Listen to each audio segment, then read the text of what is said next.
Hello friends, welcome to my YouTube channel. In this video I will show you how to delete blank columns in Excel sheet. So if you want to delete blank columns in Excel sheet, this video will show you how to delete it.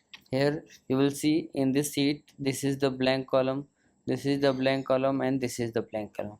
And if you want to delete these columns, so what you have to do, first you have to just select one row, okay, like this. Now what you have to do, now here you will see find and select option here, okay. Now click on it, then here you will see go to special option. Now click on go to special. Here you will see blanks option, okay, just click on it and click on okay.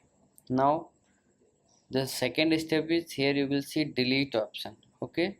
Now you have to just click on delete, and here you will see delete sheet columns, okay. Now just click on it. Now you will see all the blank columns has been deleted.